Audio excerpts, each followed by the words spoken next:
Hello दोस्तों, स्वागत है आप सबका मेरे चैनल मैगज़ोन पर। और जैसा कि आपको पता है कि अपने डेली बेसिस पे हम लोग लाते हैं आपके लिए कुछ अच्छे एमसीक्यूज़। तो यहाँ पर भी हम लोग शुरू करेंगे आज ज्योग्राफी के कुछ अच्छे एमसीक्यूज़ के साथ। और मुझे पूरी आशा है कि आप हमारे चैनल को ज़रूर पसंद कर रहे होंगे। यहाँ पर जितना भी मटीरियल या जो भी लेसन्स या जो भी लेक्चर्स हम लोग अपलोड करते हैं वो आप काफ़ी यूज़फुल फाइंड कर रहे होंगे अपने आरआरबी जेईई 2019 की प्रिपरेशन के लिए। और आप लोग से मेरी एक और रिक्वेस्ट है कि मुझे अनअकैडमी पर भी ज़रूर से फॉलो कर लीजिए। वहाँ पर मैं एक वेरीफाइड स्टार एजुकेटर हूँ और मैंने करेंटली अभी स्ट्रेंथ ऑफ मटीरियल्स के कोर्सेज वहाँ पर अपलोड किए हैं। और यहाँ पर आप हमसे नॉन टेक पढ़िए। नॉन टेक लाइक सीएमए का जो सिलेबस है वो पूरा पढ़ाएंगे हम लोग, रीजनिंग पढ़ाएंगे, मैथमेटिक्स के भी कुछ बहुत अच्छे क्वेश्चंस हम लोग यहाँ पर डेली बेसिस पर करने वाले हैं। और इसके बाद हम लोग स्टार्ट करेंगे अपना टेक्निकल सेक्शन। और जैसा कि पता है आपको, अपना टेक्निकल सेक्शन हम लोग अपने आर.एस. खुरमी और आर.के. जैन दो बुक्स को रेफरेंस मानकर पूरा मैकेनिकल इंजीनियरिंग यहाँ से कवर करेंगे। और इसी के साथ साथ पैरेलल में अनअकैडमी पर भी आप पढ़ते रहिए और यहाँ पर भी पढ़ते रहिए। और जैसा कि आपको पता है कि डेली हम लोग अपने ज्योग्राफी के लेसन्स और अपना करंट अफेयर के लेसन्स लेकर आते हैं। तो करंट अफेयर्स ऑलरेडी हम लोग 5 बजे कवर कर चुके हैं। यहाँ पर हम लोग कवर करने वाले हैं ज्योग्राफी के कुछ अच्छे एमसीक्यूज। तो आइए देखते हैं आज का पहला एमसीक्यू क्या है हमारा। The second longest river in Europe, Europe की दूसरी सबसे लंबी नदी कौन सी है? तो यहाँ पर सही ऑप्शन है हमारा डैन्यूब नदी, जो है हमारी दूसरी सबसे लंबी नदी है हमारे यूरोप की। अब अगर इंडिया की बात करें तो देखिए यहाँ पर नदियां हैं Indus, Brahmaputra, Yarlung, Tsangpo, Ganges, Godavari, Sutlej, Krishna और यमुना। तो यहाँ से देखें आप, ब्रह्मपुत्र हो गया हमारा, गैंजीज हो गया, गोदावरी, सतलज, ये काफी बड़ी बड़ी नदियां हैं हमारे हिंदुस्तान में। तो यहाँ पर ये ऑलमोस्ट इतना एरिया कवर करती हैं। ये एक्चुअली एरिया लिखा हुआ है, कितना एरिया कवर करते हुए ये सारी नदियां बहती हैं। तो वैसे देखा जाए तो longest river in the world की अगर हम बात करें, longest river in the world, विश्व की सबसे लंबी नदी, तो ये हमारी कौन सी है? ये है हमारी नाइल या नील नदी। ठीक है, नाइल रिवर हमारी विश्व की सबसे लंबी नदी है। और यहाँ पर हमारी यूरोप की सेकेंड लॉन्गेस्ट कौन सी है हमारी डैन्यूब नदी। नेक्स्ट देखें, the grand canyon is carved by which river. तो ग्रैंड कैनियन किस नदी से बनी है? तो ये है हमारा कोलोराडो नदी ने हमारे ग्रैंड कैनियन का उसको बनाया है। तो यहाँ पर सही ऑप्शन हो जाएगा कोलोराडो। अगला क्वेश्चन देखिए दोस्तों, which of the following river crosses the equator twice. निम्नलिखित में से कौन सी नदी भूमध्य रेखा को 2 बार पार करती है? तो यहाँ से बहुत इंपॉर्टेंट क्वेश्चन हो जाता है। एक्चुअली ये बहुत अच्छा क्वेश्चन है जो आपको आरआरबी जेईई में देखने को मिल सकता है। तो यहाँ पर सही होगा हमारा कॉन्गो। ठीक है, तो कॉन्गो नदी जो है आपकी इक्वेटर को 2 बार क्रॉस करती है। तो ये क्वेश्चन मैं आप लोगों से कहूँगा इसको जरूर नोट डाउन कर लीजिएगा। ये हमारा आरआरबी जेईई 2019 के लिए काफी अच्छा क्वेश्चन है। और लेसन स्टार्ट करने से पहले, जैसे कि दोस्तों मैंने हर बार आप लोगों से बोला है कि एक पेन और पेपर लेके जरूर से बैठ जाया करिए। जो भी चीजें आपको इंपॉर्टेंट लगती हैं आप वो हाथ के हाथ नोट डाउन करते रहा करिए। और जो भी चीजें आप लोगों को पॉइंट्स लगते हैं नोट डाउन करने वाले, उनको भी जल्दी से नोट डाउन कर लिया करिए। हालांकि ये जितनी भी स्लाइड्स हैं ये सब हम अपने टेलीग्राम के ग्रुप पर डाल देते हैं और वहां से आप लोग इसे डाउनलोड कर सकते हैं फ्री ऑफ कॉस्ट। और हमारे चैनल पे जितना भी मटेरियल है पूरा फ्री ऑफ कॉस्ट है। अभी तक कोई भी पैसा हम लोग ने चार्ज नहीं किया और फ्यूचर में भी हम लोग कोशिश पूरी ये करेंगे कि कोई भी पैसा किसी से चार्ज ना किया जाए। हालांकि जो स्टडी मटेरियल है उसको हम लोग प्लान आउट कर रहे हैं, लाइक 5 रुपए का पीडीएफ पूरा हो गया। इसमें आपके लास्ट में हम लोग आपको क्या करेंगे, एक प्रोवाइड कराएंगे करंट अफेयर्स और ज्योग्राफी जनरल अवेयरनेस का पूरा एक पीडीएफ, जिसमें कम से कम 100-150 क्वेश्चंस रहेंगे। और वो 5 रुपए से 10 रुपए के बीच में पीडीएफ होगा, उससे ज्यादा का नहीं होगा। तो इस तरीके से हमें काम करना है कि आपकी पॉकेट पर भी बर्डन ना पड़े और हमारा जो कमिटमेंट है ऑलमोस्ट फ्री मटेरियल का वो भी ना टूटे। तो देखिए कुछ हमारे भी खर्चे होते हैं, देयर आर सर्टेन एक्सपेंसेस जो हमें भी बेयर करने पड़ते हैं। हालांकि वो हम लोग कर ही रहे हैं, ऐसी कोई इसमें बहुत ज्यादा दिक्कत नहीं है। लेकिन अगर इतनी सी भी हेल्प हो जाती है, इतने भी लाइक आप 500 लोग भी खरीद लेते हो 5 रुपए का वो पीडीएफ, तो भी बहुत बड़ा वो अमाउंट हो जाएगा हमारे लिए। ठीक है, 2500 भी एक ठीक ठाक अमाउंट होता है। तो जितना खर्चा होता है ऑलमोस्ट वहां से हम लोग कवर कर लेते हैं। तो ये चीजें हम लोग करेंगे बाद में, जब हम लोग लॉन्च करेंगे अपना CBT 1 के लिए क्रैश सिलेबस। ठीक है, तो वहां पर हम लोग को आप लोगों को ये सारी पीडीएफ्स प्रोवाइड करा दिया करेंगे।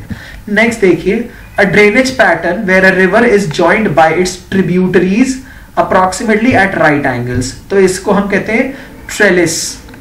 ठीक है, इसको हम लोग कहते हैं ट्रेलिस। एक जल निकासी पैटर्न जहां एक नदी अपने सहायक उप नगरों द्वारा लगभग समकोण पर मिलती है। समकोण मतलब होता है 90 डिग्री पर मिलती है, तो यहां पर सही ऑप्शन हो जाएगा ट्रेलिस। ठीक है, ये भी अच्छा क्वेश्चन है आपका ज्योग्राफी के लिए। नेक्स्ट देखिए, the largest river of the Asia Yangtze river flows through which country. अब देखिए यांग वैंग जहां पर आता है वो मोस्टली आप याद रखिए आपका चाइना से ही रिलेटेड होगा, ठीक है, क्योंकि चाइना में ही ऐसे टेढ़े मेढ़े नाम होते हैं। तो यांग्स रिवर आपकी मेनली फ्लो कहां से करती है, आपकी करती है चाइना में से। तो एशिया की सबसे बड़ी नदी यांगसी नदी किस देश से निकलती है, तो ये हो गया हमारा चीन या फिर चाइना। ठीक है, तो नेक्स्ट देखते हैं दोस्तों, an artificial navigation channel is called as. एक कृत्रिम नेविगेशन चैनल को क्या कहते हैं, इसे कहते हैं कैनाल। आर्टिफिशियल मतलब ये क्या होगा, ह्यूमन मेड होगा, ये ह्यूमंस ने बनाया होगा। ठीक है, तो ये ह्यूमंस ने बनाया होगा, तो इसको क्या कहते हैं कैनाल, या फिर हिंदी में क्या कहते हैं नहर। तो एक कृत्रिम नेविगेशन चैनल को हम लोग क्या कहते हैं, कैनाल कहते हैं। ठीक है, तो देखिए ग्रीन हाउस इफेक्ट, ये तो एकदम ही बकवास ऑप्शन है, ग्रीन हाउस इफेक्ट तो हो ही नहीं सकता। ठीक है, कैप रॉक नहीं होगा, फ्लॉड नहीं होगा, और यहाँ कैनाल ही आपका सबसे सूटेबल ऑप्शन लग रहा है। नेक्स्ट देखिए, Farakka barrage is a barrage across Ganges river located in. देखिए फरक्का बैरेज गंगा नदी में एक बैरेज है जो आपका किसके अक्रॉस बना हुआ है, लोकेटेड कहां पर है आपका, ये है आपका पश्चिम बंगाल। ठीक है, ये आपका पश्चिम बंगाल में है लोकेटेड, तो सही ऑप्शन हो जाएगा आपका वेस्ट बंगाल। तो ये भी अच्छा क्वेश्चन है, फरक्का बैरेज पर भी एक क्वेश्चन पूछा जा सकता है, this is very important question. ठीक है, नेक्स्ट देखिए, the rift valley is created. Rift घाटी कहाँ बनती है, तो रिफ्ट घाटी आपकी दो रिफ्ट्स के बीच में बनती है। ठीक है, तो यहाँ से सही ऑप्शन हो जाएगा बिटवीन द टू रिफ्ट्स। ठीक है, तो ये हो जाएगा हमारा सही ऑप्शन, ऑप्शन बी। नेक्स्ट देखिए, the tropical grasslands are known as. उष्ण कटिबंधीय घास के मैदान डैश के रूप में जाने जाते हैं, सवानाज। इनको हम लोग क्या कहते हैं, द सवानाज। ठीक है, तो यहाँ पर सही ऑप्शन होगा हमारा सवाना। ये भी आपका अच्छा क्वेश्चन है, हालांकि ये आई थिंक क्वेश्चन हम लोग पिछले लेसन में एक बार अटेम्प्ट कर चुके हैं, वहां पर हम लोग ने इसको किया है, तो यहाँ पर भी हम लोग इसको कर रहे हैं। ये सही आंसर है इसका सवानाज। नेक्स्ट देखिए, the Pampas grasslands are found in. ये भी हम लोग पिछले उसमें कर चुके हैं अपने लेसन में, तो यहाँ पर सही ऑप्शन हो जाएगा आपका the Pampas grasslands are found in South America. तो यहाँ से सही ऑप्शन हो जाएगा दक्षिण अमेरिका। ठीक है, नेक्स्ट देखिए, word steppe. Word steppe is related to which of the following biomes. शब्द स्टेप निम्नलिखित बायोम से संबंधित है। ग्रासलैंड, तो हमारे जो स्टेपी है या स्टेप भी कह सकते हैं इसे, तो ये हमारे ग्रासलैंड से रिलेटेड है, तो यहाँ पर सही ऑप्शन हो जाएगा हमारा option A, that is grasslands.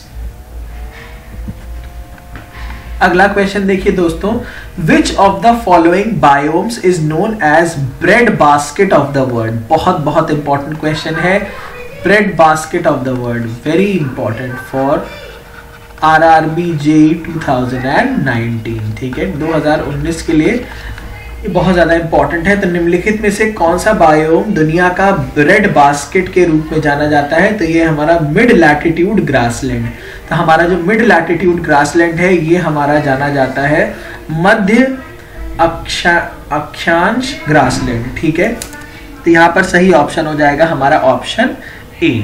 Next देखिए दोस्तों, evergreen forest are found in. सदाबहार जंगल कहाँ पाए जाते हैं, हमारा इक्वेटर रीजन में पाए जाते हैं, भूमध्य रेखा क्षेत्र में पाए जाते हैं हमारे सदाबहार रीजन।